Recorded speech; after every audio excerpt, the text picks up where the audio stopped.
عقائد کے پردوں کو چاک کیا۔ حضرات گرامی قدر، آج وہ کابرین ہم میں موجود نہیں ہیں، لیکن الحمدللہ ہم بھی انہی کے نقش قدم پہ چلنے والے ہیں۔ ہم نے اس عہد پورا شوق میں غامدی کے فتنے کا مقابلہ کیا، ہم نے اس دور پورا شوق میں این جی اوز کے فتنے کا مقابلہ کیا، ہم نے اس دور پورا شوق میں مرزا مسرور کا مقابلہ کیا، اور اللہ تبارک و تعالیٰ کے فضل و کرم سے آج کے اس دور پورا شوق میں مرزا محمد علی جیلمی کا مقابلہ کر رہے ہیں، اور اس کو للکار رہے ہیں، اس کو میدان سے بھگا رہے ہیں، اور اس کو یہ نغمہ سنا رہے ہیں، جب تک اہل الحدیث کا ایک فرزند اور اہل سنت کا ایک فرزند بھی زندہ ہے، صدیق کی صداقت کے ڈنکے بجتے رہیں گے، فاروق کی عدالت کے نعرے لگتے رہیں گے، ذوالنورین کی صحابت کے ترانے گاتے رہیں گے، علی المرتضیٰ کی شجاعت کے ڈنکے بجتے رہیں گے، امی عائشہ کے دوپٹے کی عظمت کا پھریرا لہراتے رہیں گے، اور سیدنا امیر معاویہ کے تدبر کے جھنڈے اٹھاتے رہیں گے انشاءاللہ۔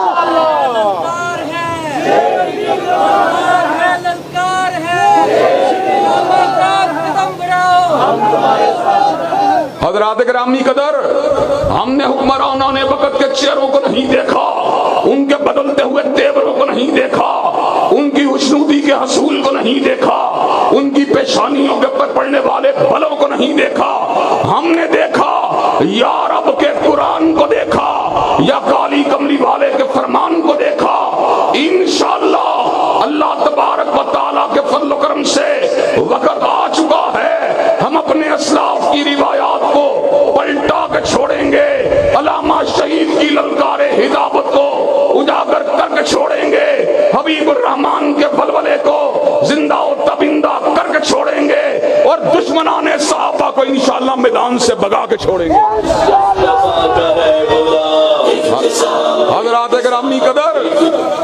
حضرات گرامی قدر، آج اللہ تبارک و تعالیٰ کے فضل و کرم سے ہم نے حکام بالا کو دلائل کے ذریعے وعدے کیا کہ مرزا جیلمی گستاخ صحابہ ہے، جو صحابہ کی گردن کے پر تلوار کو رکھنے کی بات کرتا ہے۔ میں نے اس جمعے کے اندر کہا تھا اللہ تبارک و تعالیٰ کے فضل و کرم سے مرزے کے پر پرچے کو کٹوایا جائے گا، پرچہ کٹ چکا ہے، انشاءاللہ اس کو حوالات کے اندر بند کروایا جائے گا، اور انشاءاللہ اس کے اوپر ناموس صحابہ کو تار تار کرنے والے قانون کو لاگو کروایا جائے گا۔ نعرہ تکبیر، نعرہ تکبیر، گستاخ صحابہ کی ایک ہی صدا، نعرہ تکبیر۔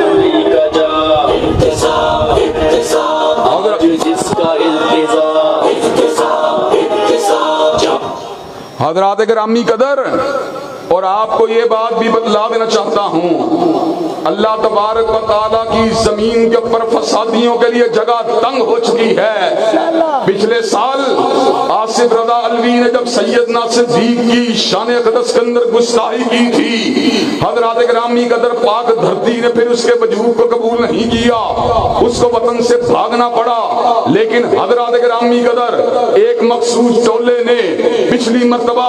حالات کی نزاکت کا فائدہ اٹھاتے ہوئے میرے اور شام بھائی کے خلاف سازشوں کے تاروں پود کو بنا،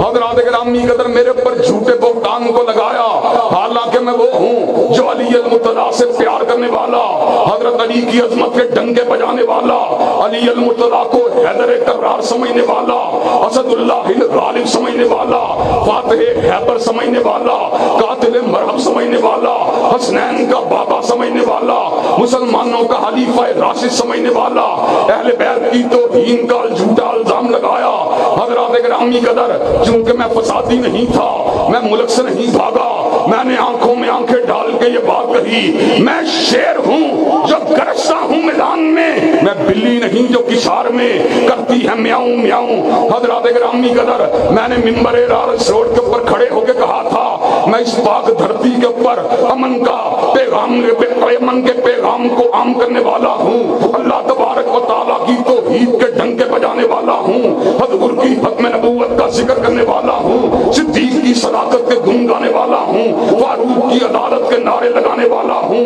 ذوالنورین کی حیا کا ذکر کرنے والا ہوں، علی المرتضیٰ کی شجاعت کی بات کرنے والا ہوں۔ اللہ کے فضل و کرم سے اس ملک کو نہیں چھوڑوں گا، ممبر و محراب کو نہیں چھوڑوں گا، حضرت علامہ شہید کی مسجد کو نہیں چھوڑوں گا، حضرات گرامی قدر۔ لیکن میں آپ کو یہ بات آج پیشین گوئی کے طور پہ کر دینا چاہتا ہوں، اگر مرزا حوالات میں نہیں جائے گا، اگر مرزا ضمانت کو کروا لے گا تو حضرات گرامی قدر مرزا پاکستان میں نہیں رہے گا بلکہ ملک سے فرار ہو جائے گا انشاءاللہ انشاءاللہ۔ حضرات گرامی قدر،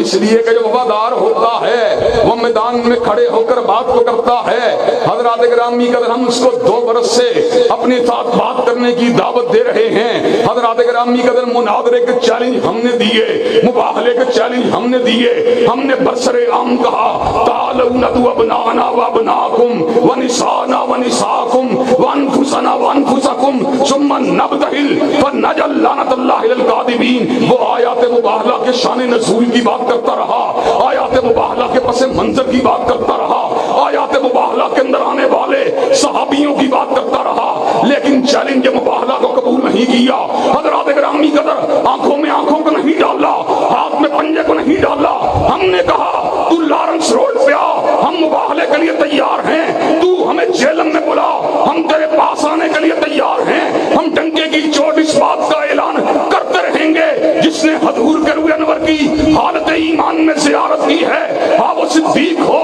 ہاں وہ فاروق ہو، ہاں وہ عثمان ہو، ہاں وہ علی ہو، ہاں وہ معاویہ ہو، ہاں وہ حسن و حسین ہو، ہاں وہ عمر بن العاص ہو، ہاں وہ مغیرہ بن شعبہ ہو، رب کعبہ کی قسم ہے اس چہرے کو آگ نہیں چھو سکتی۔ انشاءاللہ انشاءاللہ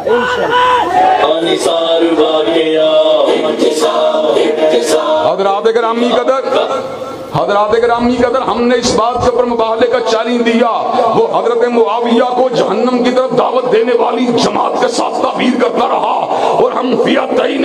عظیمتین من المومنین کی بات کرتے رہے۔ ہم نے حضرت علی المرتضیٰ کی شان کو بھی اللہ تبارک و تعالیٰ کے فضل و کرم سے اپنے دل سے لگا کے رکھا، اس لیے کہ سیدنا علی المرتضیٰ حضور کے داماد ہیں، حضور کے خلیفہ راشد ہیں، اسد اللہ الغالب ہیں، قاتل مرہب ہیں۔ لیکن یاد رکھو، جس طرح ہمیں علی سے پیار ہے، جس طرح ہمیں حسن سے پیار ہے، جس طرح ہمیں حسین سے پیار ہے، اللہ کے فضل و کرم سے جس چہرے نے حضور کے چہرے کی زیارت کی، ہمیں ہر اس آنکھ سے پیار ہے، ہر اس چہرے سے پیار ہے۔ معاویہ کا مقام علی کے مقابلے کے اوپر چاہے کم ہو،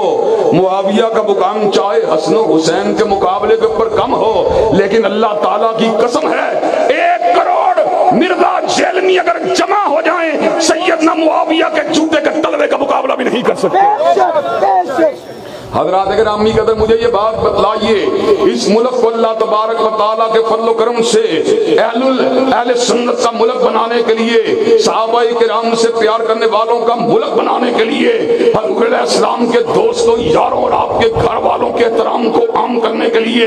اللہ تبارک و تعالیٰ کے فضل و کرم سے ہم نے گولی کو نہیں چلایا، ہم نے بارود کا استعمال نہیں کیا، ہم نے لاٹھی کا استعمال نہیں کیا۔ اللہ کے فضل و کرم سے ہم نے کیا کیا؟ کل ہاتو برہانکم ان کنتم صادقین، جاؤ تم اپنی دلیل کو لے کے آؤ، ہم اپنی دلیل کو لے کے آئیں گے، تم اپنے قلم کو لے کے آؤ، ہم اپنے قلم کو لے کے آئیں گے، تم اپنی زبان کو لے کے آؤ، ہم اپنی زبان کو لے کے آئیں گے، تم جلسے کو لے کے آؤ، ہم جلسے کو لے کے آئیں گے، تم ریڈیو پہ آؤ، ہم ریڈیو پہ آئیں گے، تم ٹیلی ویژن پہ آؤ، ہم ٹیلی ویژن پہ آئیں گے، اور دنیا کے مقام پہ اس بات کو ثابت کرتے رہیں گے حضور کا ہر صحابی جنتی ہے، اور جس نے حضور کی حالت ایمان میں زیارت کی اس کو آگ نہیں چھو سکتی۔ بے شک بے شک۔ حضرات گرامی قدر،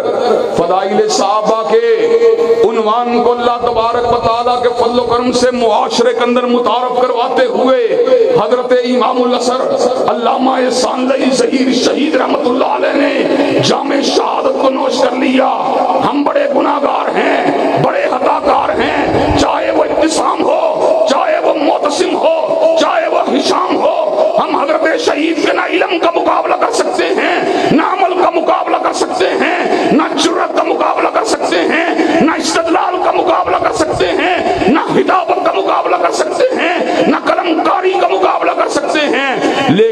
بات بتلا دینا چاہتے ہیں، الولد سر لابی کے تحت انشاءاللہ جب تک ہم زندہ ہیں حضرت شہید کے مشن کو انشاءاللہ آگے بڑھاتے رہیں گے انشاءاللہ۔ اللہ تبارک و تعالیٰ کے فضل و کرم سے اس ملک کے در و دیوار سے صدیق و فاروق کی عظمت کو منواتے رہیں گے، عثمان و علی کی عظمت کا ذکر کرتے رہیں گے، سیدنا معاویہ سیدنا حسن و حسین کی عظمت کی داستانوں کو گلی گلی کوچا کوچا سناتے رہیں گے۔ اور یہ بات میں بتلا دینا چاہتا ہوں، اللہ کے فضل و کرم سے حضرت علامہ شہید کی زندگی کے اندر بھی کئی برس تک بیگم کوٹ چوک کے اندر دفاع صحابہ کا سیج لگتا رہا۔ آج علامہ شہید دنیا کے اندر موجود نہیں ہیں، 35 برس دنیا سے رخصت ہوئے بیت چکے ہیں، لیکن 35 برس سے ختم نبوت کی شمع کو جلا رہے ہیں، فضائل صحابہ کی بات کر رہے ہیں، عظمت صحابہ کے ترانے گا رہے ہیں۔ ایک وقت آئے گا ہم بھی دنیا میں نہیں ہوں گے، لیکن ہمارے بیٹے عظمت صحابہ کی داستانیں سناتے رہیں گے۔ حضرات گرامی کے اندر ایک وقت وہ بھی آئے گا جب بیٹے بھی نہیں ہوں گے، ہمارے پوتے عظمت صحابہ کی داستانیں سناتے رہیں گے، پوتے بھی نہیں ہوں گے، بڑے پوتے ان داستانوں کو سناتے رہیں گے، قیامت کے آ جانے تلک انشاءاللہ دفاع صحابہ کے ڈنکے بجتے رہیں گے اور حرمت صحابہ کے اوپر حملہ کرنے والے شرمندہ ہوتے رہیں گے انشاءاللہ۔ حضرات گرامی قدر، صحابہ کرام کا دفاع در حقیقت صحابہ کا دفاع نہیں ہے، بلکہ ان آنکھوں کا دفاع ہے جنہوں نے پورے کے پورے دین کو پہنچانے والے کے ہر ہر عمل کو اپنی آنکھوں سے محفوظ کیا۔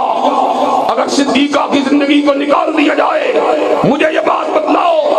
حضور کی تہجد کا گواہ کون ہوگا؟ حضور کی تنہائیوں کا گواہ کون ہوگا؟ اگر حضرت فاطمہ کو نکال دیا جائے، مجھے یہ بات بتلاؤ، چکی کو پیسنے والے معاملات کے اوپر حضور کے دلاسے کا گواہ کون ہوگا؟ اگر علی کو نکال دیا جائے، امامتوں کو سنبھالنے والا کون ہوگا؟ اگر صدیق کو نکال دیا جائے، غار سور کی ردات کو سنانے والا کون ہوگا؟ حضرات گرامی کے اندر ابو ہریرہ کو نکال دیا جائے، عبداللہ ابن عمر کو نکال دیا جائے، مالک ابن حویرث کو نکال دیا جائے، انس ابن مالک کو نکال دیا جائے، ابو سعید الخدری کو نکال دیا جائے، حضور کی نمازوں کا گواہ کون ہوگا؟ حضور کے طواف کا گواہ کون ہوگا؟ حضور کے عمرے کا گواہ کون ہوگا؟ حضور کے حج کا گواہ کون ہوگا؟ ہم نے حضور کی پوری سیرت کو دیکھا، سیدہ صدیقہ کی آنکھوں سے دیکھا، سیدنا ابو ہریرہ کی آنکھوں سے دیکھا، عبداللہ ابن عمر کی آنکھوں سے دیکھا، ابن عباس کی آنکھوں سے دیکھا۔ جن آنکھوں نے میرے رسول کے اعمال کی شہادت دی ہے، انشاءاللہ ان آنکھوں کا دفاع ہوتا رہے گا۔ جن زبانوں نے حضور علیہ السلام کے اعمال کی شہادت دی ہے، ان زبانوں کا دفاع ہوتا رہے گا، اور جن نفوس قدسیہ نے آپ کے اعمال کی شہادت دی ہے، ان نفوس قدسیہ کی حرمت کا دفاع ہوتا رہے گا۔ حضرات گرامی قدر، مجھے یہ بات بتلائیے کہ آپ صحابہ کرام کی عظمت کا پھریرا لہرانے کے لیے، اپنا کردار ادا کرنے کے لیے تیار ہیں، اور صحابہ کرام کی ناموس کو قانونی شکل دینے کے لیے اپنا کردار ادا کرنے کے لیے تیار ہیں انشاءاللہ خون دل دے کے نکھاریں گے رخ برگ گلاب، اور ہم نے گلشن کے